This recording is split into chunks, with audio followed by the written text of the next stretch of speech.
So hi, this is Gavin from FE News. I'm here with Neil and David, and we're going to be unpacking the Centre of Excellence. So I was going to introduce my guests today.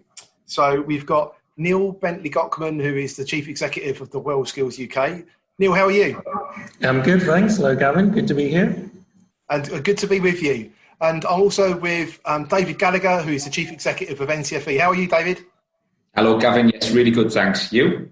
Yeah, really, really good. I'm really interested to unpack the whole Centre of Excellence. I think it's really, really exciting that we're sort of exploring what this could be. I know there's been a journey already from sort of February to now, and it's just think it'd be really good to sort of unpack what that's done and where we're going to, really. So I've got a bunch of questions for you guys, and it's just really to unpack the whole sort of high level of what is the Centre of Excellence. So Neil, I don't know if you could explain it to the audience really, but in essence, what is the Centre of Excellence?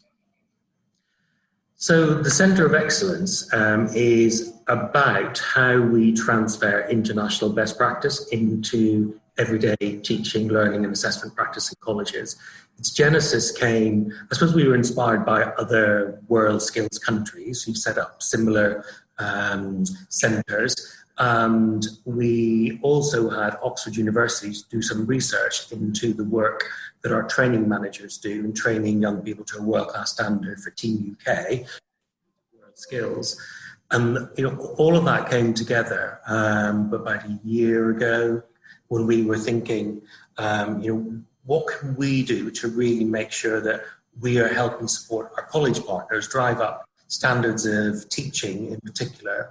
And so the Centre of Excellence is really about raising our game in teaching standards, and it's using the training managers who train Team UK to world-class standards to go into colleges and engage in a workforce development programme, and working with them, mentoring them, coaching them, helping them understand the techniques that they use to train Team UK to the world-class global industry standard, and getting into colleges and working hands-on with professionals in colleges. And there'll also be digital masterclasses as well and workshops. So there's a whole suite of activities which is all focused on train the trainer.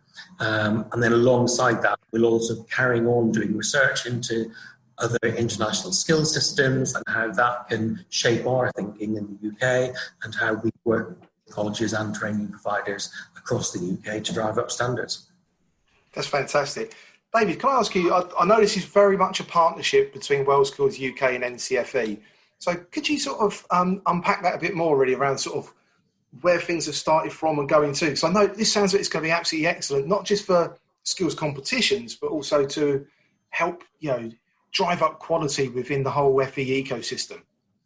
Yeah, of course, Gavin. So I think most people know NCFE in one way, shape or form. So we're an educational charity. We work nationally.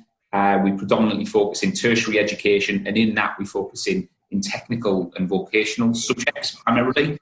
And about 18 months ago, we started working on a new 5-year strategy and consulted really heavily with stakeholders, with our people, with our customers. And one of the things that came through really strongly in that development of the strategy was this, I suppose, a deep desire at NCFE to be part of supporting every learner to have the best possible learning experience, to give them the best possible outcomes, to give them the best possible chance of getting on in the career, but also more broadly in their life.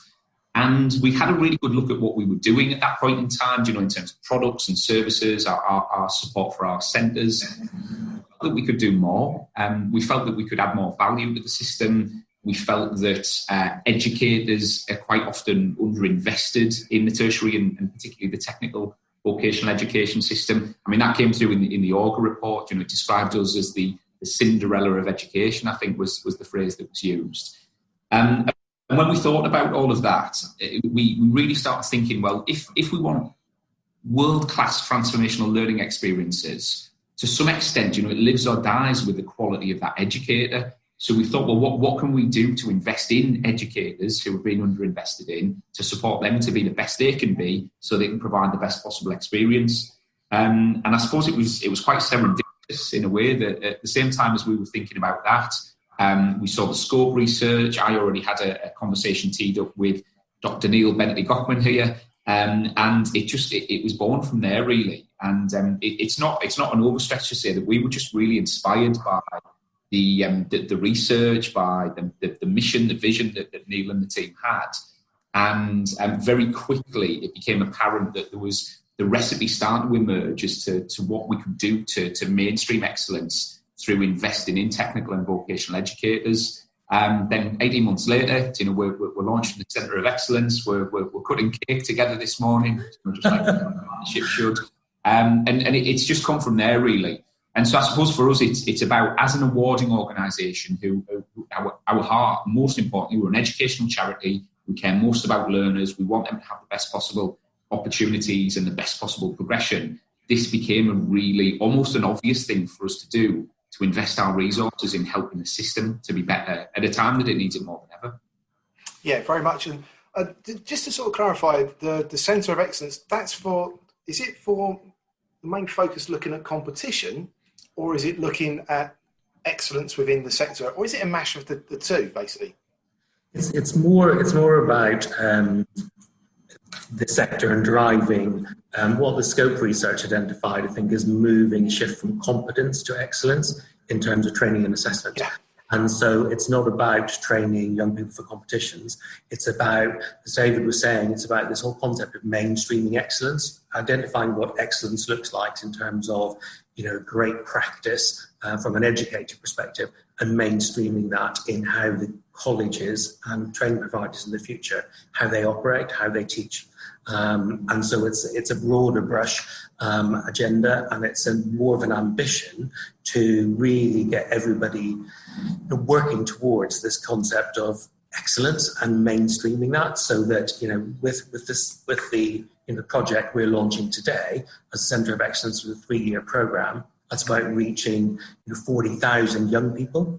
So the ambition is, in a nutshell, you're taking all the know-how and the great stuff we do with Team UK, who ultimately, 30 young people who get on a plane and fly the flag for the UK. How do we take all of that and mainstream it so thousands and thousands of young people get the benefit of that training? That's what's driving us, to have that much bigger impact, bigger reach, helping more young people through higher quality education. And that's what we've seen other countries do really well. So it's time for the UK to step up. That leads me into my next question. That's excellent. I think it's a term that we sometimes all sort of accepted that we talk about competence and occupational competence. And you're right, we need to have excellence, and that's the only way to sort of drive this forward. And I love that term. It leads my next question, and it's for you actually, Neil, around other nations have had centres of excellence in different guises for a while. And what have we learnt from what's happened for them for their impact, and how is our centre of excellence and our sort of strategy that you guys are putting together here, different to what's sort of happening across the world? So we've been inspired for a while by WorldSkills in Korea, who've had a long-standing centre of excellence approach to mainstreaming, the training that they do, and particularly with employers like Samsung, really making sure that the WorldSkills experience is mainstreamed into everyday training practice. And that's been going for a long time in Korea, but it was really, Russia, actually, who galvanized us into taking action, because the Russian system has been not delivering the standard that the Russian government wanted. And when WorldSkills Russia joined WorldSkills, I think the first time they competed, they were practically at the bottom of the medal table, and that shocked them into doing something. And their approach, which from day one has been about mainstreaming high standards through their system, has been the model that we've been most seized by, and thinking, okay, well, if they can do it, we should be able to do it. And it has been about that whole sort of sense of mainstreaming it. And I guess because for WorldSkills UK, we've been competing in WorldSkills for 66 years. And so, it's a long case study, a long pilot study in how to, train to an excellent standard, but we've never managed to mainstream it.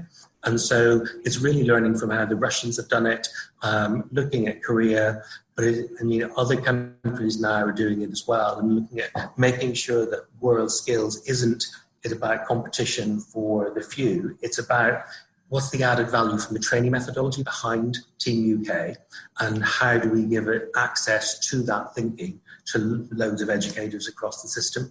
And that's what we're aiming to do. And that the potential impact of that we've seen in Russia, and how it is driving up standards, how it's helping colleges all across Russia achieve higher standards. That's what we should be aiming for, that all colleges and training providers are an excellent standard. And it's not obviously just about training the educators. There are other elements to this, but this is the key contribution I think that we can make, is bringing that international global best practice into everyday practice. Yeah, that's fantastic. David, I know that NCFE have got a massive heart for employability, levelling up, as well as sort of maintaining excellence. How do you see the Centre of Excellence, particularly, I'm coining the term, I've robbed it totally from a Washington Post reporter, and he talks about BC, so before COVID, which seems like that sort of wild and sort of heady days when you could shake hands and stuff like that, to like DC, which we're in at the moment, like during COVID, and we're preparing for AC after COVID. How is the Centre of Excellence helping with levelling up with the current COVID situation, with distance learning and helping people in sort of in different areas with employability and skills, and looking at ways that we can bring in and help people pivot in their job roles? How is this going to be helping like the wider ecosystem, really? Okay. Yeah, and you're absolutely right. That is at the heart of what NCFE is about. I mean, if you look at our purpose, it's to promote and advance learning, to create a fairer, more inclusive society. So that's exactly, you hit the nail on the head, what's important to us. And it was great when we first started speaking with Neil and the team, because actually that levelling up or social mobility, however we want to describe it, is clearly at the core of both of our missions. And for us, this was one of the reasons we invested, is because we felt that we needed to put resource in to be able to democratise access to higher quality teaching, to higher quality education. And so we thought if we put our resources in and work with Neil and the team to help focus that resource on whether that's the communities, whether it's specific demographics, whether it's even institutions that need the help and have got the opportunity to take excellence out, that's what we would do. And we're hoping that in doing this over this 3-year period, that actually inspires government and possibly other investors to put more resource in to take this on to another level that obviously, is way beyond what we could hope to achieve on our own.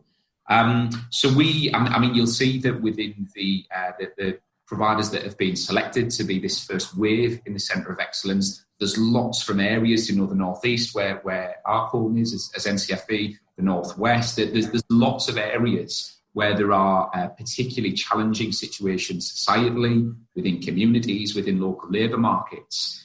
And one of the ways in which we think it makes a difference is because we're hoping this is the spark, it's the inspiration for lots of educators to deliver at the top of their game, also attracting people into the industry, to see that they can be part of something that is really aspirational, but also then for learners as well. If we can, through the Centre of Excellence, create some really high-profile influencers for good that proves whatever your starting point, everybody has got the potential to be excellent at something. And whether that's, academic for some people, technical and vocational for others, different routes for others. So we really hope it plays a role in inspiring not just learners, but also educators. Most people come into education because they've got a desire to give something back, and they've got a belief that education is really important. And we're a compliance-heavy industry as it is, which can take us away from what it's all about. But then you look at what's gone on over the last 6-9 months or so, and it's been incredibly tough for people. So this happening right at this point in time, I think we've talked about it already this morning. It's a good news story. It's exciting. It's something that people can get on board with. And as I say, hopefully give educators and learners that spark of inspiration and that step on to the excellence ladder, if you like, to really to kick on in their learning and their career. So that's what it's about for us. Initially We've taken this out through colleges, but in future it will go out through other organisations because it's about the learner, it's about the communities that we want to support the most. The institution is a really important, medium to get to those learners. But we particularly have tried to focus in the areas that need that support at this point in time. Yeah, that's great. It leads naturally to my next question, really, around the pilot is 35 colleges, isn't it? That is the initial sort of pilot. So longer term, you've mentioned sort of training providers and I don't know, potentially employer providers. I don't know if that's on the plan or not. But what's the sort of longer term plan? Is it to open up, and to deliver across the whole of the sort of the whole ecosystem, and sort of how's the plan to sort of deliver that, really? Neil, did you want to? Yeah. So I think, overall, what we want to do is have an impact across the whole skills systems in the UK, across all those systems, which is why we've got UK-wide reach. And it is go beyond colleges and year two, looking at training providers and employer providers, where there's interest, group training associations. We want to make sure that we're as inclusive as possible, because that's the best way of, say, not just helping more educators, but helping more young people. But we will be guided by the evaluation we're doing. So we've got a partner on board who's going to evaluate how things are working, what's working well, maybe not working less well. And we're going to be guided as we go through this to make sure that we keep honing the program and to show what's delivering best, what's delivering best impact, what's delivering highest reach. And so, there's no, from my perspective, there's no sort of, right, this is definitely what's going to happen in year two at the minute. It's more, let's get this going, let's see what works, and then reframe, look at the evaluation, what's it teaching us, and what is it telling us about things that we need to do to improve for year two as we go out to, for example, private training providers. And just to be clear, that's always been part of the plan, that year one we'd work with colleges, and then learning from how that goes, then extend that to private training providers as well. And because, one of the biggest challenges, I think, in the apprenticeship market in particular, is making sure that we're driving up the standards that employers are really keen to see. And that also, we've got a conversation going on with IFATE, looking at apprenticeship standards and how WorldSkills standards, can help shape their thinking as well. And Ben, who's our Deputy CEO, sits on the Quality Assessment Committee for IFATE. So there is a linking up there between apprenticeships and employer-led standards and the work that we're doing. We've got to make sure all of this dovetails together. No, that sounds great. Gavin, I was just going to add to that, if that's okay. So I was going to say, one of the things I love about WorldSkills UK and what Neil and his team do is it's that convening platform for excellence wherever it exists. So it can be, spotlighted and shared more broadly, or even where there's potential, and that desire to be better. And it brings together employers, employer providers, training providers, colleges, universities sometimes get engaged from around the world as well. So I think more than ever as a sector, whilst there's resource being pumped in at the moment to sustain the sector, ultimately we will need to become more efficient and effective. So we've got to find really smart ways to collaborate, really smart ways to share resources. And if that can be organisations from right across the ecosystem coming together to share best practice, to make that the normal, what a brilliant place to be. So whether it's excellence that exists out in the system that the team are bringing in, or whether there's just that potential and that desire to continuously improve what we're all about. So WorldSkills for me it's the perfect convening platform for that. And that, that is one of the reasons why this partnership is so important to us, because, we get to be part of that conversation and bring our resources to bear in that as well. Yeah, no, that sounds really, really great. I was going to ask about a bunch of stuff around FE white paper. I think you've already done it, to be perfectly honest with you. I think Mr. Williamson needs to be sort of having a little listen to this a bit later, because I think there's a whole bunch of ideas here, which is all around everything that you're talking about is basically increasing the quality of teaching and learning through actually working with the educators to actually help them being able to deliver more, really. And I think if we're learning from other systems and we're convening with employers, what isn't to love here? Do you know what I mean? I think this all sounds really, really cool. One question. But I was going to add that the thing about workforce development and this program is one part of the jigsaw. Another is, as we've already mentioned, looking at standards and qualifications and looking at competence to excellence. But another is capital investment. So what comes a lot through our employer roundtables is capital investment in colleges for the latest kit, particularly around new skills, whether it's engineering skills or digital skills, that there is a disconnect between the training that's being done on the kit they've got as opposed to the kit that industry needs to be at the cutting edge. And so there is certainly more joining up to be done, I think, in all of these debates to make sure that we are remaining competitive as an economy, and that further education skills systems are key to driving, boosting productivity, helping employers be more competitive through higher skills. And that's what sometimes I think gets lost in the debate, that we really need to stay focused on young people getting higher quality education so that employers can be more competitive and more productive. And that means that not just will they maintain and create jobs, but it's also about attracting inward investment into the UK, because EY produced a report just a couple of months back. They do an annual report on inward investment, and the UK is still holding up well in terms of inward investment coming in, particularly in digital projects. But skills supply is one of the key things that inward investors look for when they're thinking about where to locate their investment.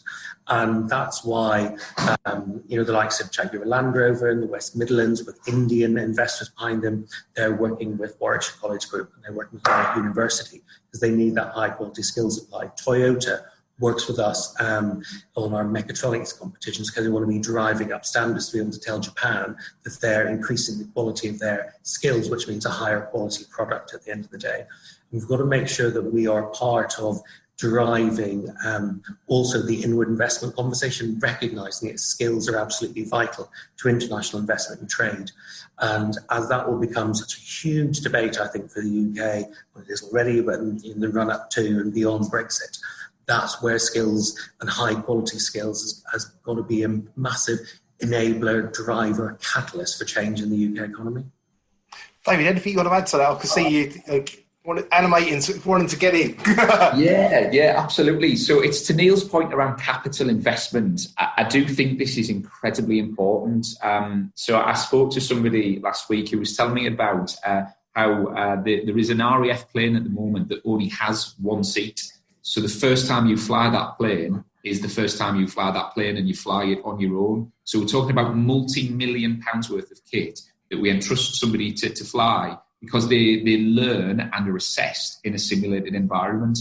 Yet nowhere in the tertiary system do we have really high quality simulated environments which will allow people to learn, will allow people to be assessed. And particularly right now, as we have to be in COVID-safe environments, that investment in capital is really key to enhance the quality of teaching and learning, and also enhance assessment, or at least enable assessment to continue when we physically can't be in a place, undertaking an observation, for example. So I do think that the capital investment piece has to be really smart. And this is where I think historically, one of the areas where I think we've gone wrong. We've maybe have invested in some buildings that then haven't necessarily been utilised effectively by industry and for the economy. But one of the areas where we haven't invested enough, it's back to the educators. You can have all of the best kit in the world, the shiniest buildings in the world, but if we don't have inspired and inspiring, skilled, competent educators who can deliver fantastic teaching and learning experiences, none of it really matters. And that, for me, is why this is so important as well. So I do think for the FE White Paper, we've got to get that balance right between how we invest in our most important asset, which is our people, as well as the physical infrastructure that we need. And the other point I wanted to make is that we live, in my view, under an illusion that we don't have employer centricity in the system. We do have employer centricity in the system. Great colleges already work with employers right across the board. WorldSkills is a convenient platform for employers that are really committed to this and think it's important. NCFE is really heavily involved in T-levels, and I've been blown away with just how many employers, how many occupational industry experts have got involved in the design and development of a really important qualification. Awarding organisations need to do that to build new vocational and technical qualifications. So we do already have employer centricity in the system. we just haven't found a smart way to systematically embed it. And so I think it's important that we take the best of what's in the system now and make that the normal rather than, the temptation to reinvent. I think we've just got to be really careful. Our skills system is coveted in lots of other countries, yet we seem to cover other countries' skills systems. And we're not Germany, we're not Switzerland, we're not the Nordic countries, but we can learn from them. They can learn from us at the same time. So I think we've just got to really strike that balance of recognising what we're great at, where we need to learn, where we need to develop, what we need to keep and hold on to, and where we need to invest and get that right. So I think, it's incredibly challenging for me to land the FE white paper effectively. Within all of it, I think what it needs collaboration and convening platforms and people coming together and finding common ground, smarter ways to use resources, digital, so important in all of that. I do get animated on this subject because it's eagerly awaited, and I'm sure there'll be lots of positives to take from it. But I think we need to be really careful about not throwing things out that actually, if we find smarter ways to use them, can be really effective for the future. Oh, that's great. Neil, Bentley Gockmann, David Gallagher, thank you so much for your time, so for helping us unpack the Centre of Excellence. We're really anticipating, looking forward to this moving forward. I hope you enjoyed this podcast. Why not click subscribe so you can be informed when the latest next individual podcasts or podcast mini-series from FE News are going to be released.